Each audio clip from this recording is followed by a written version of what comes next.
Alors, Bezrat Hashem, aujourd'hui, c'était Gimel Tammuz.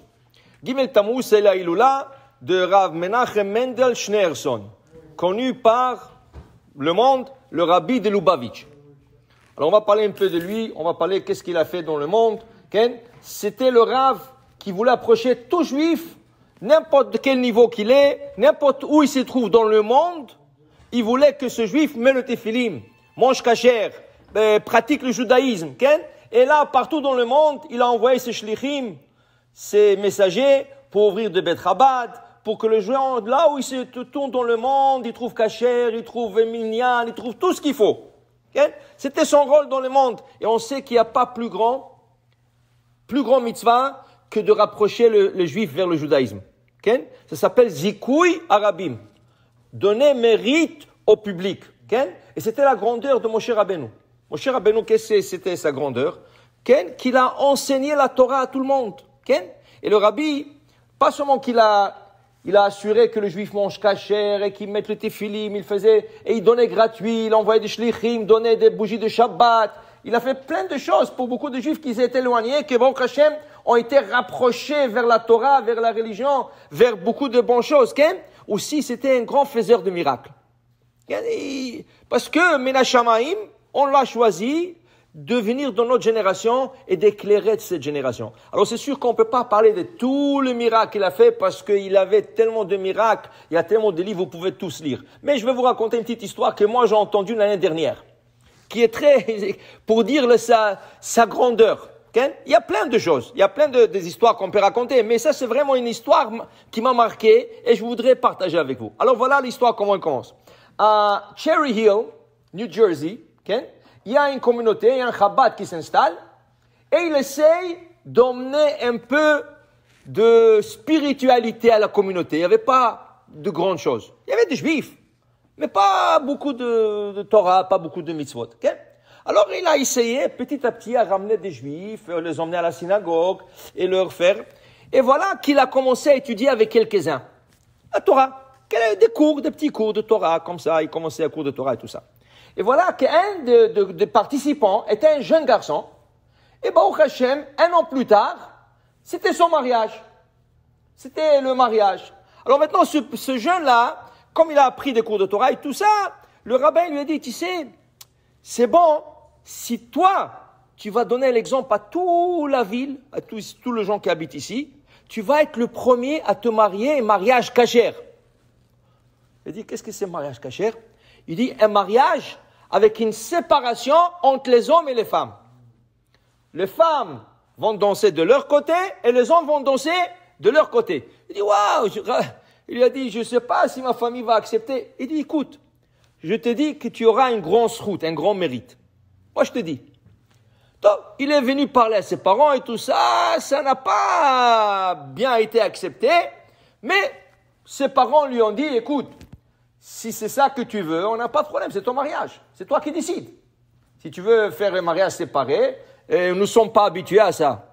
C'est pas notre coutume. C'est pas notre coutume. Et ils ont dit, c'est pas leur coutume. Mais ils ont dit que, écoute, si c'est ça que tu veux, on va respecter. On est avec toi. Top. Alors il est venu annoncer ça au rabbin, au Bet Chabad. L'autre rabbin, il dit, moi je m'occupe de tout. Moi, je vais emmener les mechitzot, moi, je vais t'emmener tout, moi, je m'occupe de tout le mariage. Là, il était content. Et vraiment, le shaliach de Chabad, il a tout fait pour que ce mariage marque la communauté, pour que ça soit le premier et un début. Comme ça, les gens s'habituent. Dans un mariage séparé, les hommes d'un côté, les femmes des autres côtés. Top. Et Kitsou, en pleine préparation, voilà le mariage. La choupa et tout ça, et Baruch Hashem, la choupa s'est bien passée. Bien, personne n'a rien dit, personne ne s'est plaint. Et voilà, il termine la choupa, et il rentre dans la salle. Et dans la salle, il y a déjà la musique qui joue, il y a le manger qui est à table, les gens rentrent, il y avait plein de vodka. Il y avait plein de vodka là-bas, les gens buvaient, les gens étaient contents et tout ça. Et là, le rabbin de Bet Chabad, il s'est levé, il est parti d'une table à l'autre, il a commencé à lever les gens, il dit, écoutez, c'est une grande mitzvah de danser avec le khatan, de réjouir le khatan. Alors s'il vous plaît, levez-vous, je veux que personne assis à table. Tout le monde sur la piste de danse est en train de danser avec le khatan. Alors les gens étaient gênés, ils n'ont pas habitué de danser entre hommes et hommes. Mais, tu sais, une fois que tu bois un peu, il y a un peu de la musique et tout ça, ça rentre. Ok, alors ça a commencé. Et les gens allaient, et le shaliah, il allait d'une table à l'autre, d'une table à l'autre. Et du coup, il arrive dans une table, il voit un homme s'asseoir. Un homme âgé, il s'asseoir. Il dit, écoutez, c'est une mitzvah de réjouir le khatan. Levez-vous, dansez avec le khatan. Alors l'autre, il dit, s'il vous plaît, je peux pas, laissez-moi. Il dit, non, écoutez, c'est une grande mitzvah, c'est le premier mariage dans cette ville, séparé, et je veux que le khatan, il voit que tout le monde est joyeux avec lui. Il dit, écoutez, laissez-moi, c'est bien, c'est bon, c'est bon. Il dit, alors l'autre, il ne nage pas. L'autre, il lui dit, non, écoutez, moi je vais vous prendre dans la main. Il lui dit, je ne peux pas, laisse-moi tranquille, je ne peux pas. Alors l'autre, il commençait à devenir comme ça, sérieux. Il dit, alors l'autre, il lui dit, ok, ça va, mais qu'est-ce qu'il y a? Est-ce qu'il y a quelque chose qui ne va pas? Il dit, vous savez qui je suis?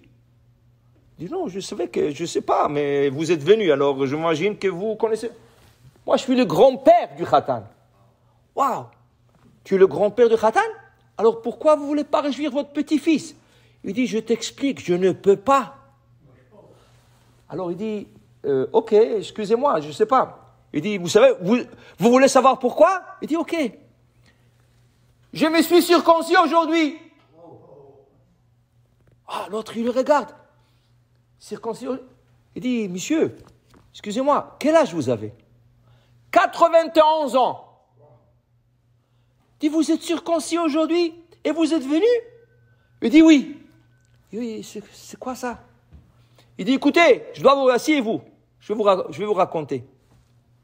Quand le petit il est venu à la maison, il a commencé à parler des mariages, il faut être séparé, il faut tout ça. Sa mère est capotée un peu, et sa grand-mère aussi, et tout ça. Qu'est-ce que c'est ça, ces histoires, tout ça? Et après, c'était pas la fin. Qu'est-ce qu'il nous dit? Il dit à son grand-père, à celui-là qui parle, il lui dit, toi, tu peux pas aller sous la choupa.